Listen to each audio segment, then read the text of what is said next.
Olá, meu nome é Ângela Lianati e você está no meu canal Ao Sol no Quintal.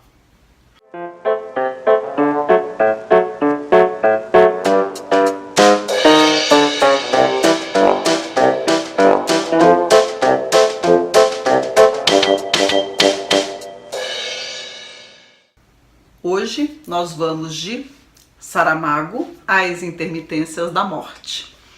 Esse livro muito interessante, desse português filho de camponeses da província de Ribatejo, nascido em 1922, prêmio Nobel em 1998 e covardemente subtraído de mim e do mundo da Pilar em 2010.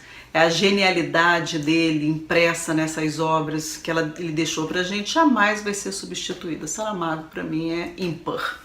Gosto bastante da forma, da criatividade dele, mas eu confesso que eu tive um pouquinho de dificuldade de me adaptar à narrativa dele, sem pontuação, aqueles parágrafos que não existem, aquela coisa que vai, assim. Enfim, eu confesso uma certa dificuldade, assim. Eu tive uma certa dificuldade, mas depois tudo é adaptação, né? A gente insiste, acaba se adaptando e, enfim, aquilo não faz mais diferença. Mas esse livro aqui, especialmente, ele foi lançado pela Companhia das Letras, As Intermitências da Morte. Ele vai tratar da morte, né? É o mote do livro. E para mim ele pode ser dividido em 3 partes. A primeira parte, que é quando a morte anuncia que a partir do dia 1º de janeiro, naquele país, ninguém mais vai morrer. Então ela faz uma greve. E aí começam as discussões, os conflitos, né, aquela confusão toda, não tem morte, né? Então assim, as igrejas esvaziam porque se não tem morte, quem é que precisa da salvação? Aqueles velhinhos que estão ali para morrer, mas eles não morrem, porque a morte não vai trabalhar. Então as pessoas começam a desafiar umas às outras, enfim, e eles contratam um conselho de filósofos para pensar numa sociedade sem a morte. Os filósofos, eles se dividem entre pessimistas e otimistas. Essa eu achei bárbaro, porque realmente o filósofo que não é otimista, ele é pessimista. Não tem aquele meio termo. Bom, e aí, essa é a primeira parte. A segunda parte do livro é quando a morte anuncia que acabou a greve, que dali pra frente todo mundo morre. E aí os coveiros vão e cruzam os braços e fazem greve, e aí, imagina, não tem caixão para todo mundo, vai ser um Deus nos acuda, né? E bom, e a morte aí sai matando.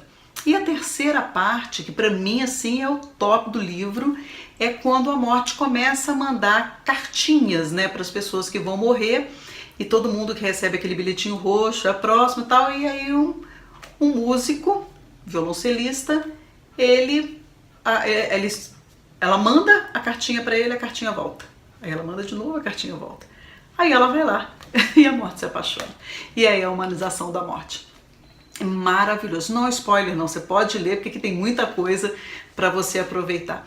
E o livro, ele é muito rico porque pensar uma sociedade sem a morte, a importância da morte, é uma coisa assim que geralmente não passa, né, pela nossa cabeça.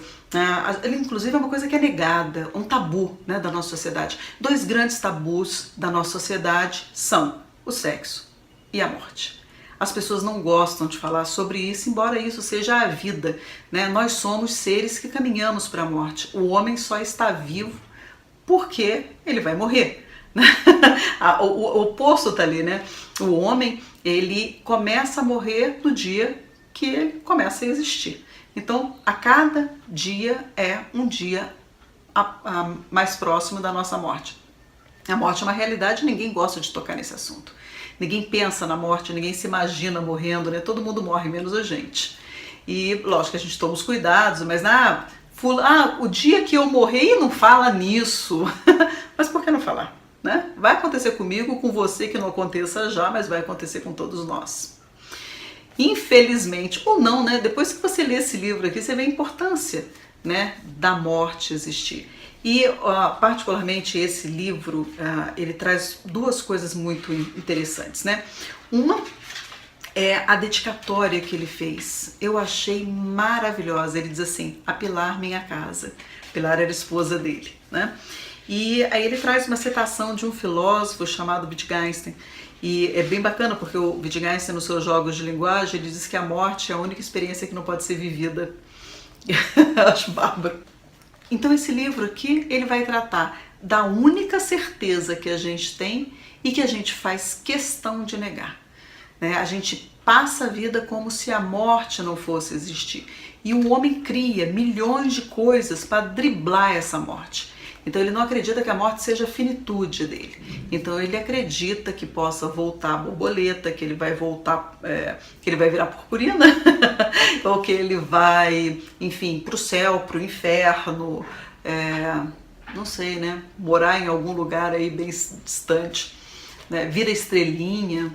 Vai criando esses mitos que é para suportar a finitude. Para o homem é muito difícil dizer a morte termina com a existência. Ele cria os mitos que vão fazer com que ele tenha um suporte melhor para encarar essa finitude. No livro do A Elogia à Loucura, do Erasmo de Roterdã, que aliás é um livro que eu vou fazer aqui, gravar um vídeo, que é um livro bárbaro. Erasmo de Roterdã escreve esse livro em 1508 e ele é super atual.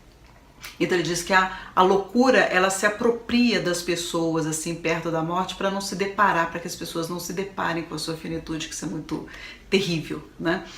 Então terminar para o homem é bem complicado. E aí eu, por exemplo, já até pensei no meu epitáfio, né? Escrevam assim na minha sepultura: eu não estou aqui. Porque ninguém precisa colocar flor, ninguém precisa rezar, ninguém precisa visitar, porque eu não vou estar ali mesmo. Aonde eu não sei. Você acha que eu vou ficar invisível? Não sei. Acabou, né? Eu acho. Então a morte, assim, a morte ela é necessária, e as reflexões sobre ela, com muita sagacidade, com muita ironia, inteligência e abrangência e profundidade, você vai encontrar aqui nessa obra do Saramago. E uma pontuação, né, que eu gostaria de fazer, né, sobre as intermitências da morte é que nesse livro ele pensa o seguinte: a morte dos animais não é a morte, mesmo a morte dos homens. E é uma parte forte assim do livro que ele discute isso. Enfim, mas está aqui a morte no último momento ela se humaniza, isso é uma coisa bem bacana. Então tá aqui, eu vou te apresentar As Intermitências da Morte, do Saramago. Leia sem medo, não tenha medo de morte, não tenha medo de morrer, não tenha nada, leia. Né? Se você tiver alguma dificuldade com a forma narrativa dele, insista. Saramago é um autor que vale muito a pena mesmo. Eu fico muito feliz dele ter ganho esse Prêmio Nobel de Literatura, e a nossa língua, né, tão próxima, e eu também me ressinto de nenhum brasileiro ter sido premiado, embora assim, hoje eu vejo que é uma grande injustiça não ter premiado, por exemplo, Érico Veríssimo. Mas isso aí é o papo, é outro vídeo. Por enquanto a gente fala desse aqui, do Saramago, As Intermitências da Morte. Por hoje é só, muito obrigada, até. Se você gostou, deixa seu joinha, me diz qual foi a obra do Saramago que você já leu e preenche o formulário aqui, que é para concorrer ao nosso sorteio, tá bom? O link do formulário está aqui embaixo. Um beijão, tchau, tchau!